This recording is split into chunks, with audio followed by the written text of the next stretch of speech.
الصلاة والسلام عليك يا حبيب الله. الصلاة والسلام عليك يا حبيب الله. الصلاة والسلام عليك يا نبي الله. الصلاة والسلام عليك يا نبي الله. صلى الله تعالى عليك وسلم. صلى الله تعالى عليك وسلم.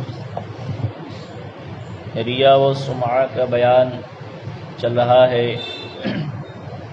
جس کے متعلق 7 حدیثیں بیان ہوئی تھی، اور آخری میں یہ گفتگو سماعت کی تھی کہ حضور نے فرمایا کہ اللہ کے نیک بندے وہ ہوتے ہیں جو پرہیزگار ہیں لیکن چھپے ہوئے ہیں.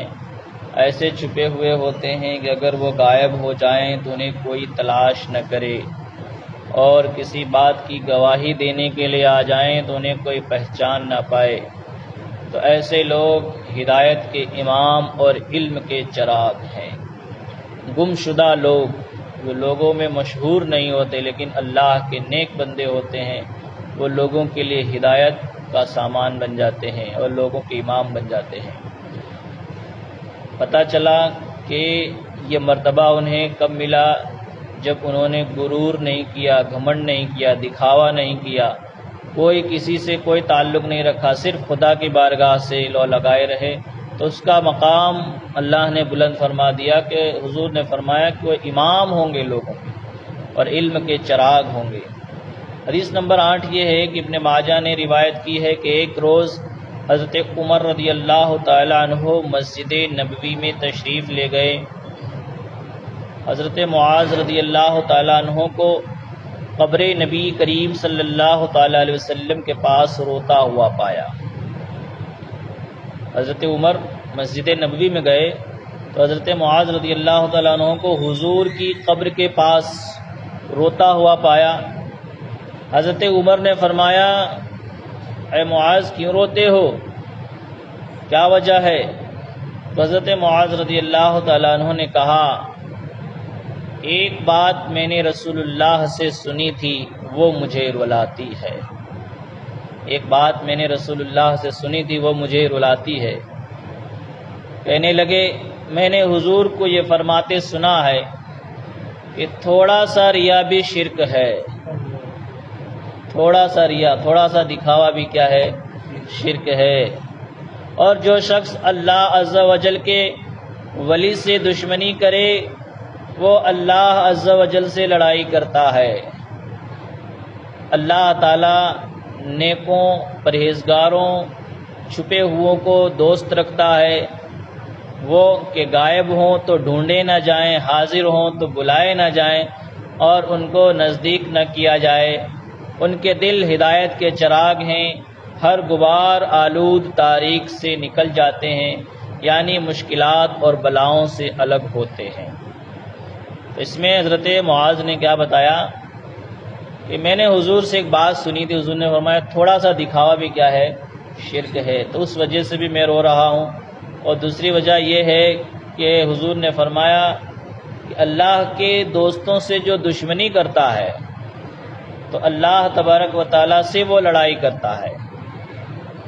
اور جو نیک لوگ ہوتے ہیں، اللہ کے نیک بندے ہوتے ہیں، ان کی پہچان یہ ہوتی ہے کہ چھپے ہوئے ہوتے ہیں، اپنے آپ کو ظاہر نہیں کرتے. وہ عبادت کریں گے بھی تو کہیں گے مجھ سے کہاں عبادت ہو پاتی ہے، میں تو کچھ بھی عبادت نہیں کر پاتا ہوں. تیوالا تلاوت کریں گے، ذکر و اذکار کریں گے، پھر بھی وہ ان کے اندر خاکساری ہوگی، عاجزی انکساری ہوگی. کہیں گے کہاں، میں تو کہاں گنہگار، مجھ سے کیا عبادت ہوگی. تو ایسے لوگ جو ہوتے ہیں اللہ کے نیک بندے ہوتے ہیں.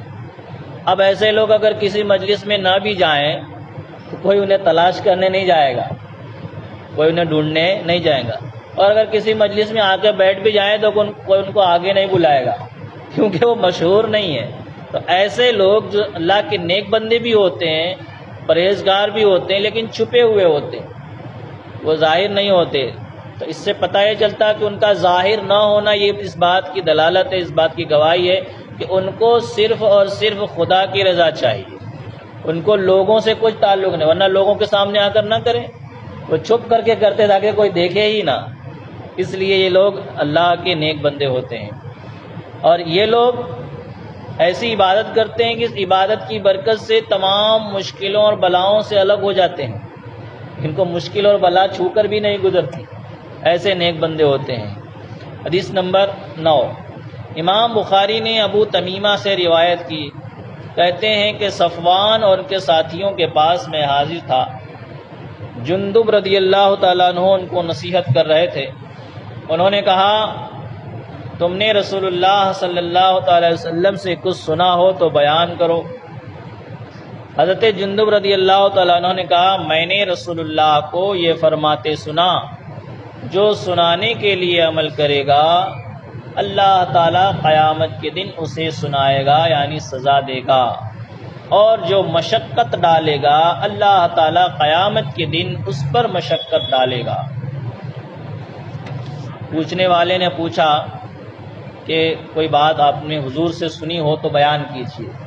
حضرت جندب کہتے ہیں کہ میں نے حضور کو فرماتے ہوئے سنا ہے کہ جو شخص سنانے کے لیے لوگوں کو ایسا کام کرے گا کہ لوگ سنیں اور میری واہ واہ کریں، تو حضرت جندب کہتے ہیں قیامت کے دن اللہ تعالیٰ اسے سنائے گا، اسے سنائے گا کا مطلب اسے سزا دے گا، اور جو مشقت ڈالے گا، دوسروں پہ تکلیف ڈالے گا، تو اللہ تعالیٰ قیامت کے دن اس کے اوپر مشقت ڈالے گا۔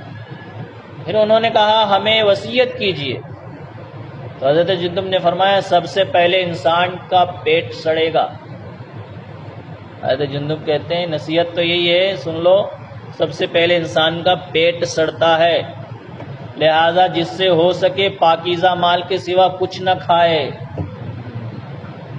سب سے پہلے پیٹ سڑتا ہے، تو اب اس میں حرام کا لقمہ گیا ہوگا تو یہ پیٹ اس سے بھی زیادہ پہلے سڑ جائے گا۔ تو کہتے ہیں سب سے پہلے انسان کا پیٹ سڑے گا، اور جتنی بھی بیماریاں ہوتی ہیں سب پیٹ کی وجہ سے ہی ہوتی ہیں۔ پیٹ خراب ہوا تو قسم قسم کی بیماریاں آپ کو لاحق ہو جائیں گی۔ انسان کا پیٹ سڑے گا، لہذا جس سے ہو سکے پاکیزہ مال کے سوا کچھ نہ کھائے، وہ یہی کرے، اور جس سے ہو سکے کہ اس کے اور جنت کے درمیان چلو بھر خون حائل نہ ہو، وہ یہ کرے، یعنی کسی کو ناحق قتل نہ کرے۔ اگر وہ چاہتا ہے کہ اس کی اور جنت کے بیچ میں ایک قطرہ خون بھی بیچ میں نہ آئے، تو وہ اسے چاہیے کہ کسی کو بے گناہ قتل نہ کرے، کسی کو قتل غارت نہ کرے، کسی کو تکلیف نہ پہنچائے، کسی کو مار نہ ڈالنے۔ آج لوگ تلوار سے نہیں مارتے، زبان سے مارتے ہیں، زبان کی کینچی ایسی چلا دیتے ہیں کہ تلوار سے مارا تو زخم کچھ دن کے بعد ٹھیک بھی ہو جاتا ہے، لیکن زبان کی تلوار ایسی ہوتی ہے کہ برسہ برس تک وہ زخم رہتا ہے، بلاؤ تو بھی نہیں بھولتے۔ حضور نے فرمایا الطہور نصف الایمان، کہ پاکی آدھا ایمان ہے، اور فرمایا کہ جو راستے سے تکلیف دہ چیز کو ہٹا دے گا تو اسے صدقے کا ثواب ملے گا۔ تکلیف دہ چیز ہٹانے پر صدقے کا ثواب اور مسلمان کی جانب سے اسے محبت حاصل ہوگی، لیکن آج یہ ہوتا ہے کہ ہم اپنا کچرا دوسرے کے گھر پہ ڈال دیتے ہیں۔ تکلیف دہ چیز ہٹانے کی بات تھی تو یہاں اور بڑھانے کی بات آ گئی، اس لیے ہم پر مشقتیں آتی ہیں، پریشانیاں آتی ہیں کہ حضور کے راستے پر ہم نہ چلیں۔ علامہ اقبال نے کہا غلط روی سے منازل کا بعد بڑھتا ہے، مسافروں رویش کارواں بدل ڈالو۔ غلط راستہ چلو گے تو منزل اور بڑھ جائے گی۔ آپ کو 5 کلومیٹر جانا ہے، راستہ بھٹک گئے تو 5 کا 10 ہو جائے گا۔ غلط راستہ چلو گے تو منزل بھی بڑھ جائے گی، اس لیے روش کارواں بدل ڈالو، وہی راستہ اختیار کرو جو شریعت کا راستہ ہے، تو تم منزل مقصود تک پہنچاؤ گے اور خدا کے نیک بندے بنو گے۔ حدیث نمبر 10، امام احمد نے شداد بن اوس رضی اللہ تعالیٰ عنہ سے روایت کی، کہتے ہیں میں نے رسول اللہ صلی اللہ تعالی وسلم کو یہ فرماتے سنا ہے جس نے ریا کے ساتھ نماز پڑھی اس نے شرک کیا، اور جس نے ریا کے ساتھ روزہ رکھا اس نے شرک کیا، اور جس نے ریا کے ساتھ صدقہ دیا اس نے شرک کیا۔ اب ریا کا مطلب بالکل آسان آپ سمجھ لیجئے کہ ریا کا مطلب دکھاوا ہوتا ہے، ٹھیک ہے؟ دکھاوے کے لیے نماز پڑھی تو کہتے ہیں اس نے بھی شرک کیا، خدا کے ساتھ اس نے شرک کیا۔ دکھاوے کے لیے روزہ رکھا، یہ بھی کیا ہوا؟ شرک ہوا۔ دکھاوے کے لیے صدقہ دیا، کسی کو صدقہ دیا، 100 روپیہ صدقہ دیا اور 50 آدمی کو بتایا کہ میں نے 100 کا صدقہ دیا، تو یہ سب کیا ہوا؟ دکھاوے کا ہوا۔ تو دکھاوے کے لیے جو بھی کام کیا جائے اور اس میں اللہ کی رضا، اللہ کو خوش کرنا نہ ہو، تو وہ نیک کام بھی ہمارے لیے وبال جان بنتا ہے، وہ ہمارا کام کا نہیں، کیونکہ جس مقصد کے لیے ہم نے کیا تھا وہ پورا ہو گیا۔ قیامت کے دن اللہ یہی تو فرمائے گا کہ جس کے لیے تم نے کیا تھا جاؤ اس سے اپنا ثواب لے لو، وہ تم کو وہاں ملے گا، یہاں تھوڑی نہ ملے گا۔ تم نے میرے لیے کیا ہوتا تو یہاں تم امید رکھتے، جس کے لیے کیا تھا تم نے وہاں سے تم لے لو۔ تو دکھاوے کے لیے نماز پڑھا، لوگوں نے واہ واہ کر دیا تو اس کا معاملہ ختم، سب ثواب چلا گیا۔ دکھاوے کے لیے صدقہ دیا تو وہ بھی چلا گیا۔ اسی طریقے سے کوئی بھی کام دکھاوے کے لیے جب ہوتا ہے تو پھر وہ کام قابل قبول نہیں ہوتا۔ کبھی کبھی ایسا ہوتا ہے کہ دکھانے کے اندر بھی نیک نیتی ثابت ہوتی ہے، دکھاوے کے اندر۔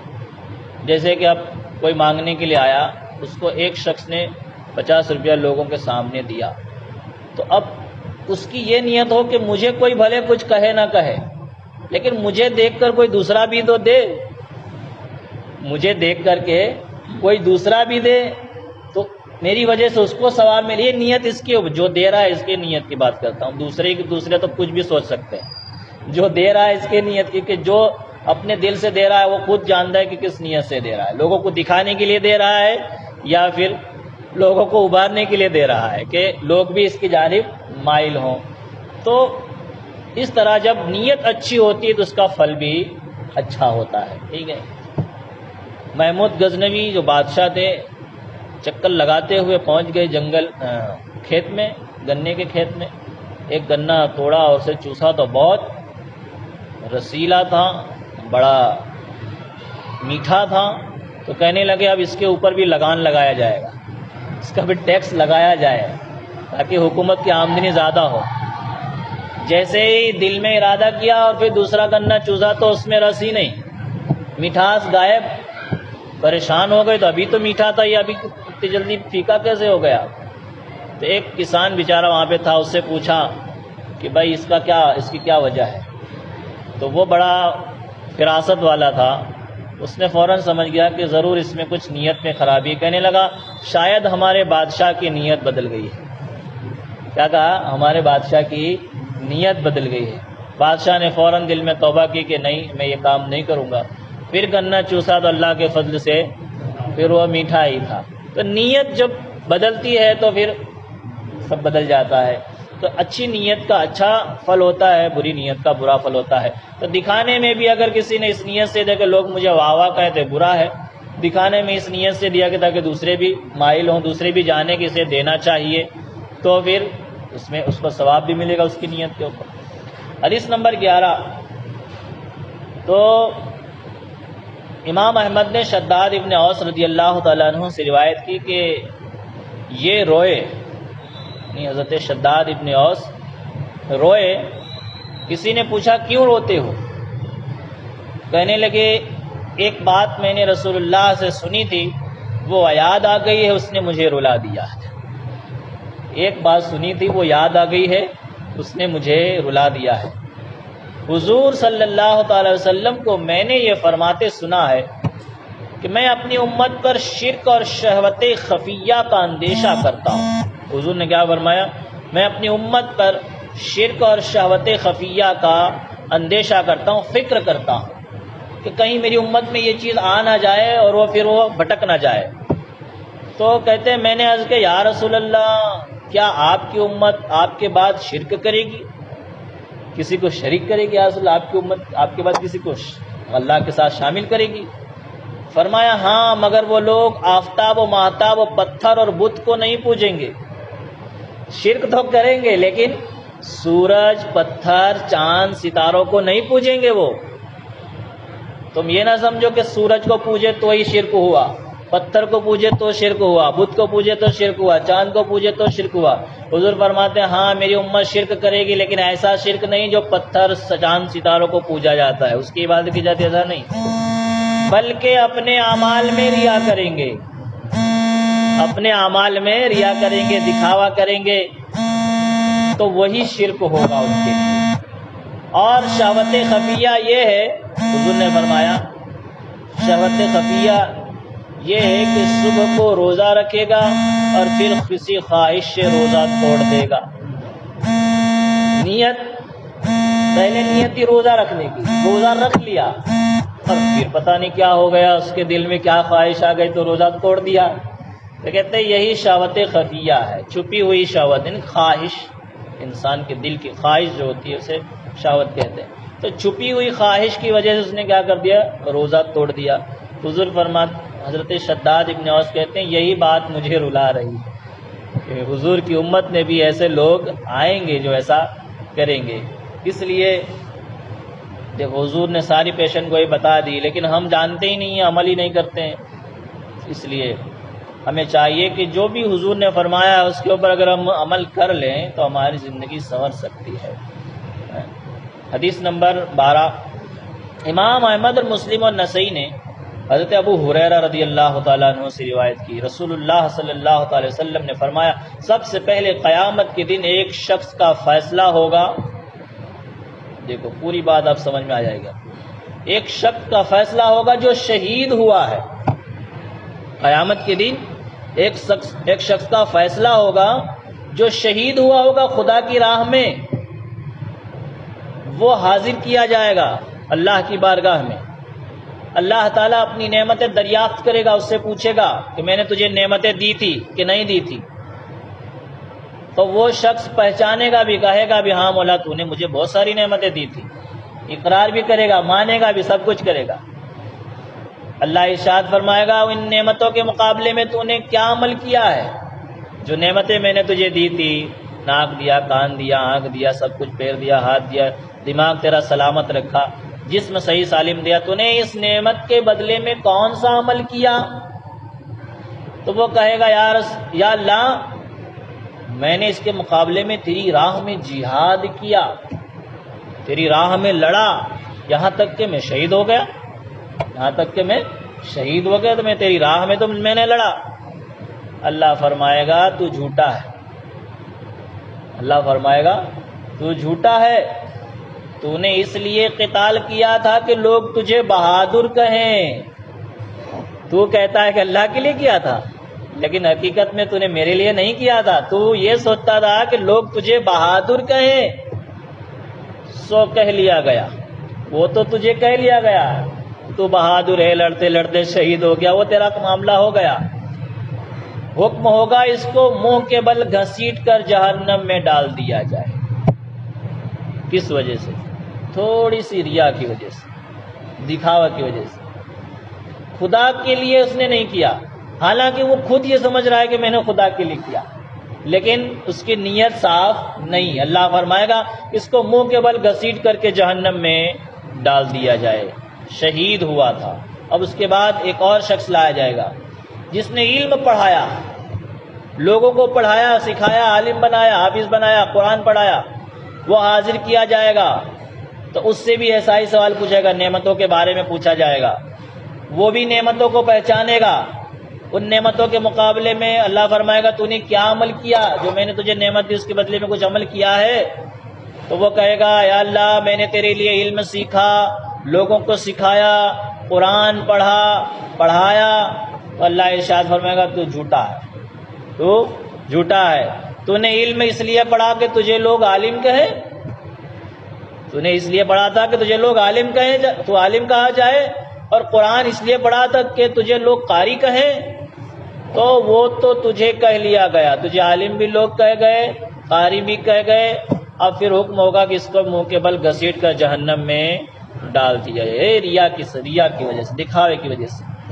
پھر ایک تیسرا شخص لایا جائے گا جس کو خدا نے وسعت دی ہوگی، وسعت مانے اس کو خوب مالدار بنائے گا، دنیا میں خوب مالدار تھا اور ہر قسم کا مال دیا اس کو، تو اس سے بھی اپنی نعمت کے بارے میں اللہ تبارک و تعالیٰ پوچھے گا، دریافت فرمائے گا، تو وہ بھی کہے گا مولا ان نعمتوں کو تو میں پہچانتا ہوں، اللہ ارشاد فرمائے گا تو نے اس کے مقابلے میں کیا کیا، اس کے بدلے میں کچھ لایا ہے عمل؟ عرض کرے گا مولا میں نے کوئی راستہ ایسا نہیں چھوڑا جس میں خرچ نہ کیا ہو، خرچ نہ کرنا، میں تو مولا ہر راہ میں خرچ کرتا رہا اور ہر اس راہ میں خرچ کیا جس میں جو چیز تجھے محبوب تھی، مگر میں نے اس میں تیرے لیے خرچ کیا، یعنی ہر راہ میں نے تیرے لیے خرچ کیا۔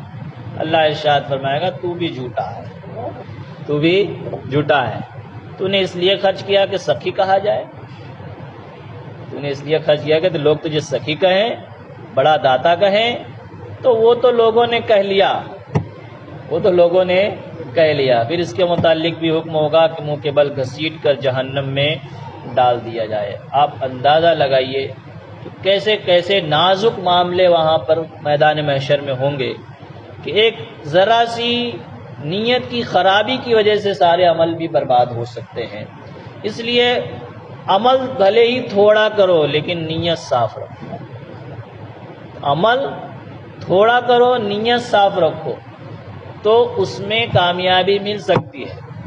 عمل زیادہ کیا اور ریا آ گیا تو پھر اس میں کامیابی نہیں مل سکتی۔ لیکن یہ سب کے لیے نہیں ہے، جس کی نیت خراب ہوگی اس کے لیے ہے، چاہے وہ شہید ہو، عالم ہو یا مالدار ہو۔ شہید کو کیا چاہیے تھا؟ وہ صرف خدا کی راہ میں جہاد کرے اور دنیا کیا کہتی ہے اس کی کوئی پرواہ نہ کرے، تو وہ کامیاب ہوگا اور ہوں گے بھی کامیاب۔ شہیدان کرب و بلا کامیاب نہیں ہوں گے، شہیدان جنگ بدر و حنین کامیاب نہیں ہوں گے۔ ان کی نیت کیا تھی؟ بہادری نہیں، صرف اسلام کو بچانا، اسلام کو بلند کرنا، تو ایسے لوگ کامیاب ہوں گے۔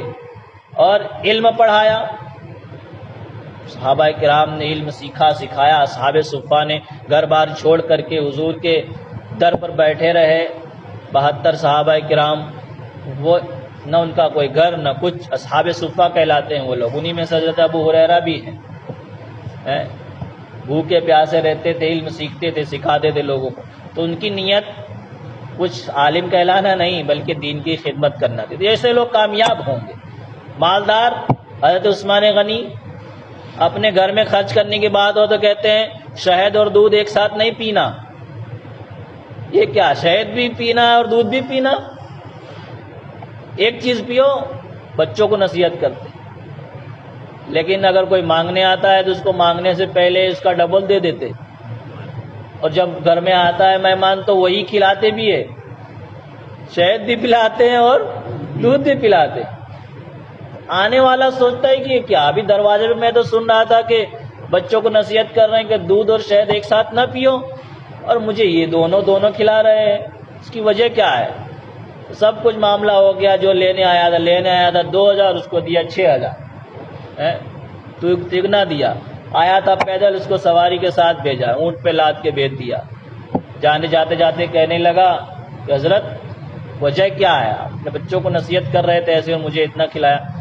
کہا یہ جو میرے پاس مال ہے یہ میرے گھر والے پہ خرچ کرنے کے لیے نہیں ہے، اس کو ختم کرنے کے لیے نہیں ہے، اللہ کی مخلوق پر لٹانے کے لیے، اللہ کے دین کی حفاظت کے لیے ہے۔ تو یہ مالدار نیت بالکل صاف، تو ایسے لوگ کامیاب ہوں گے۔